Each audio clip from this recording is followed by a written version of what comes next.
As many of you know, my tolerance for roughness is about as high as it gets. I'm truthfully not bothered by roughness 99% of the time, but there's still no question that I can acknowledge when a coaster provides a rough ride experience. So yeah, if you haven't figured it out already, I'm going to be ranking the top 10 roughest coasters I've ridden in today's video. Most rough coasters, being wooden roller coasters, is a stereotype amongst the general public. And while I have ridden some rather rough steel coasters, I have to agree with them there. Wooden coasters are generally shakier than steel coasters. Because of this, more than half of the rides on this list were in fact built from that material. Now, before we dive in, I'd love it if you can consider subscribing to the channel as we approach closer to 5,000 subscribers. Also, feel free to like the video as well. But other than that, I hope you guys enjoy the video. These are my top 10 roughest coasters I've ridden, starting with an honorable mention.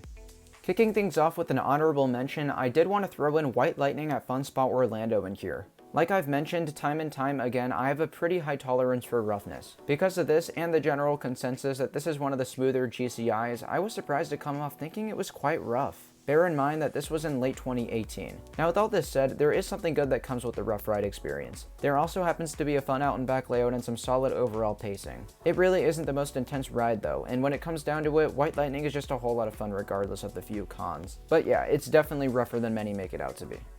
Number 10, Wildcat at Hersheypark. While my 2020 ride on Wildcat wasn't actually that bad at all, I still vividly remember how brutal my 2018 ride was. Keep in mind that my tolerance for roughness back then was a whole lot lower than it is now. But still, like I said, I remember how shaky this coaster was. I also won't be the first to tell you that it doesn't have very much airtime and it doesn't have very many laterals. But I am still glad I got to give it a re-ride last year because the ride experience, in my opinion, was vastly improved upon. Number 9, Mindblower at Fun Spot Kissimmee. What everyone says about Mindblower and its roughness is absolutely true, but I honestly don't mind too much because the coaster is absolutely amazing. In my opinion, the elements and the pacing more than make up for any roughness you may experience. I don't really have much to add, but just make sure that you aren't expecting a smooth ride when you get around a Mindblower.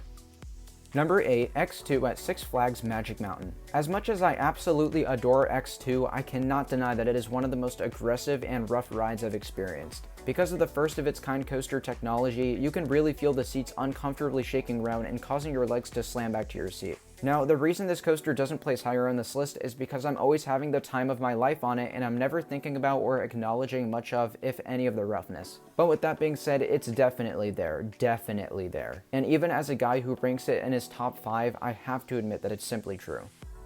Number 7, Flight Deck at Canada's Wonderland. As my very first Vekoma SLC, I'll say that I was expecting worse. Flight Deck is not that bad if you use a specific technique that I use on Vekomas and arrows. Use one hand, preferably your dominant hand, to stabilize your head, and the other at the left or right side of the restraint to eliminate headbanging on one end. It's still not perfect and you can expect to get a few head bumps on the side you aren't protecting yourself from, but take my word for it, this technique helps a lot. Now I know most of you watching this do nothing like this, and at most will just keep your head out. But there's also a fair share of you guys who probably aren't aware of any of these tricks and just bear the head smashing pain. For that, I decided to put my first SLC credit at the number 7 spot above numerous rough wood coasters I've ridden. Because believe me, I can't imagine how brutal this would be if you don't use any of these techniques.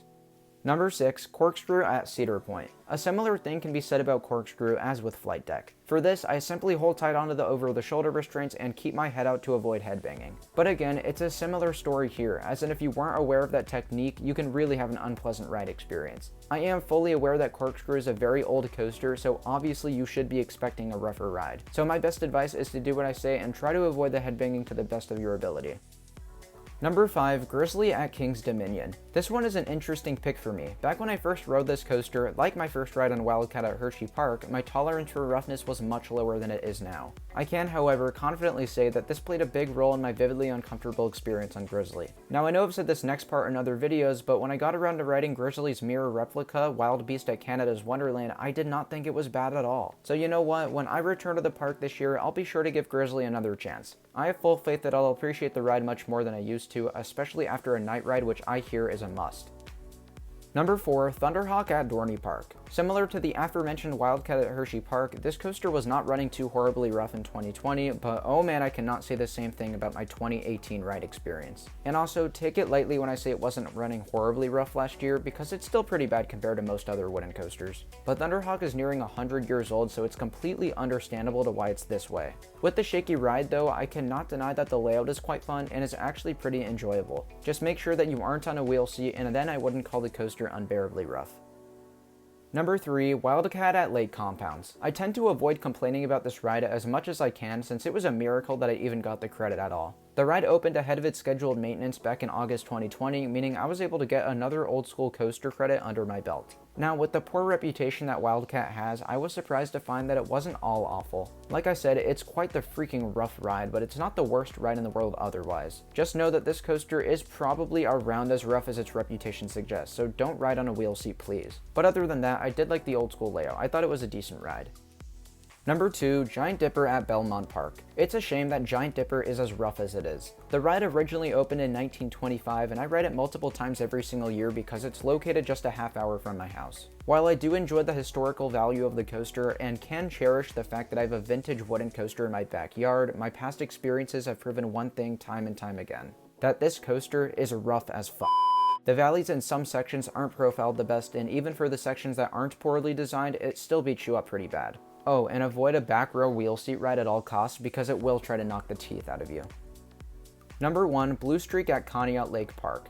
By very far, the roughest coaster I've ridden is this 1938 wooden coaster by a notoriously rough manufacturer at a poorly maintained park. This is not a good combination, I promise. I'm sure the ride would already be kinda bad if it weren't at a rundown park, so this is quite the headache. Truthfully, I think I saw a small piece of wood snap off this thing in the corner of my eye, and I'm not even making that up. But regardless of that, the ride is mediocre. It doesn't have a whole lot of airtime, and while it does have a moment or two of strong laterals, it's a little too rough to enjoy the brief moments. I don't completely dislike the ride though, as I love riding classic coasters, but here's your advisory to how jackhammery this ride can be.